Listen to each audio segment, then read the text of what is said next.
On one side, there is information about layoffs, expensive housing, and growing concerns over anti-immigration. But on the other side, companies are still investing billions of euros in Ireland.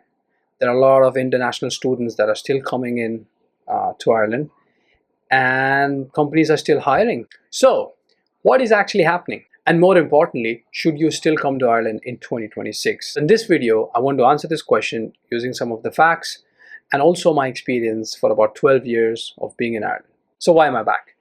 So I've been posting videos on my channel for the last couple of years, and I came to Ireland about 12 years ago, and I came as a student, had no idea about the future, came here to study, and I've been working here for a few years now. I'm an Irish citizen now as well, and I've been through the entire journey of being a student, taking a loan, worrying about getting a job, not finding accommodation, not knowing much about visa, and layoffs as well. So if you're new here, do subscribe to my channel. I share a lot of information based on facts and my own experiences as well. And I plan to share a lot of information that's based on the current data in Ireland. So let's start with the Irish job market. Now, you must have seen in the news that the Irish job market is under a lot of pressure. But I do want to clarify that it's not all the sectors that are under pressure. For example, if you're from tech background, tech sector is definitely under a lot of pressure. A lot of job cuts have happened in this sector. But if you look at construction or some other sectors, they are seeing growth. So there's a mix of different sectors being affected. So if somebody says that the job market is dead or there are no jobs at all, it's not really true. But at the same time, there is a lot of pressure in the market, and you have to know that there are challenges finding a job today than before in a lot of these sectors. But the real question is Ireland still hiring for particular skills, like a nurse versus a construction professional versus a recent graduate in tech, or someone with just a few years of experience in tech? Like, all these sectors have different challenges today, especially tech. So what about layoffs, right? Like, there's a lot of news about layoffs in Ireland, and it is true. There are a lot of tech jobs that have been cut and probably are going to be cut in the next couple of months and year.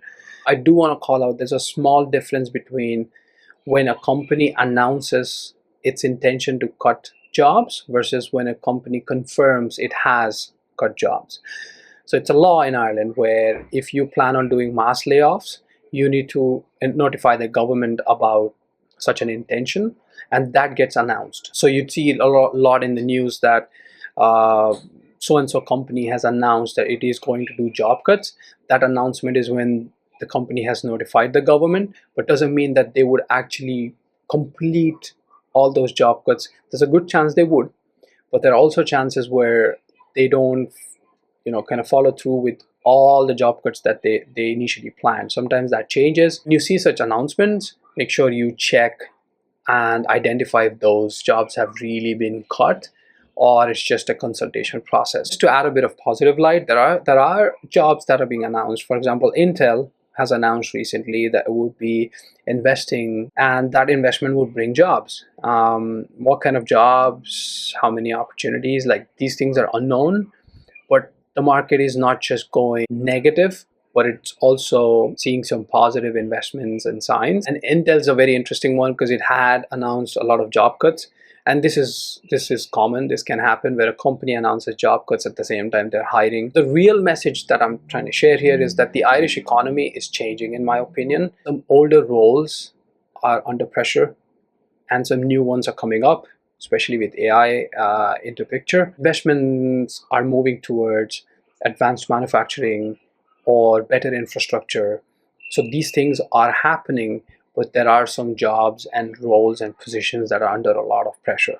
So you do need to do your research to be aware of what the job market is really like, not just go with the headlines. I guess the real message is don't panic over headlines, but also don't ignore some of the warning signs and make sure you're prepared for the changes coming. Housing may be one of your biggest challenges. So believe it or not, like, I remember when I came to Ireland 12 years ago, I was in a temporary accommodation for a few days. And the first 2 days I was like crying because I was missing my family. I didn't know anything about Ireland. I didn't know about housing and how to find a place, all of these questions. Finding accommodation was one of the biggest problems that I faced, and to be honest, after 12 years today, it's still one of the biggest problems, and it's actually gotten much more difficult. The average rent for a tenancy in Dublin has doubled over the last decade. And there's another important issue here. People who already have a tenancy often pay less than someone new looking for a new place today. This means that the rent you see advertised today might considerably be higher than what you see in the news or just data about renting. And the fact is that inflation maybe has started to slow down a little bit, but doesn't mean that the prices have returned back to normal. I mean, they're still higher. So you do have a lot of expenses. Rent and mortgage fees tend to remain under a lot of pressure. So I guess what's important for you if you're making a decision, not just calculate your university fees or your expected salary, you should calculate what you may need for your temporary accommodation, deposit, several months of rent, transport, food, and an emergency fund. Because for many people today, housing is the biggest risk. I know people who have managed to find a job sometimes, but not housing. This is an important one. You need to know employment rules have changed. As of March 2026, a standard general employment permit requires a salary of just over 36,000 euros. Critical skills and other work permits might have their different thresholds, and there might be different rules for recent graduates as well.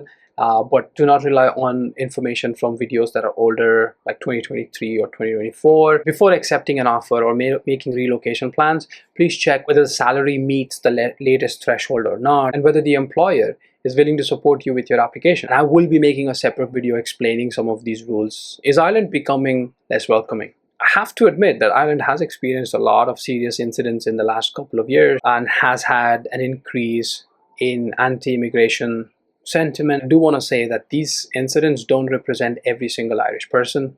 I love the Irish people. I've loved my experience here, and I always wish nothing but the best to this country for giving me everything I ever wanted. In fact, I want to say that polling continues to show that a lot of Irish people believe that immigration does contribute to the society positively. But we also need to acknowledge that the concerns that the Irish people have about, housing crisis, cost of living, public services are genuine. They do have their own concerns for being angry with the government and sometimes with people misusing the services available. But that does not justify blaming or attacking any community, immigrants, etc. I guess the real question is, how can Ireland manage immigration, housing, and public services fairly and not turn frustration into hatred? So, should you be choosing Ireland for studying or working or just moving over? Well, Ireland is still attracting a lot of international students. The problem is that we don't have public data showing what percentage of students separated by visa status or nationality have successfully found graduate employment. I'm actually working on some project to try and have a lot more visibility into multiple things that helps you make a better decision, but that's for later. Ireland is still a good choice for international students, but you should not choose it only because it's a one-year course or someone guaranteed you a job or someone said you'd get a permanent residence here.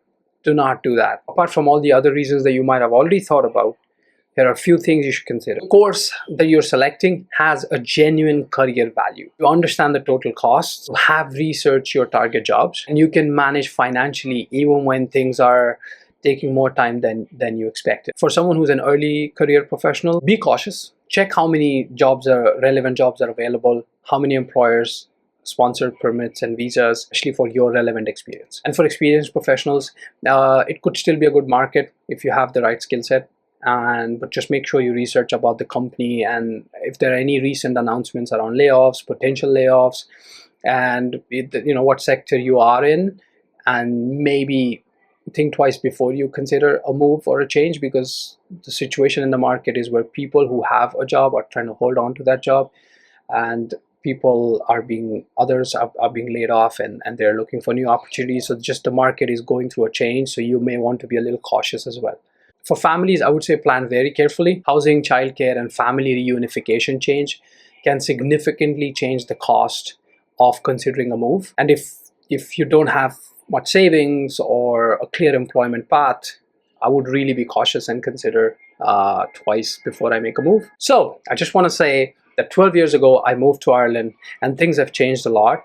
I'm not making this video to say come to Ireland or don't. I noticed that a lot of information has changed and it's only right for me to share the updated information. Please subscribe to my channel. If you think this information was helpful, give it a thumbs up and do share it with others as well. In the next video, I will be talking about the layoffs that are happening in Ireland, company by company, explain which job losses are confirmed, which are still proposed, and what that actually tells us about the job market. Thank you.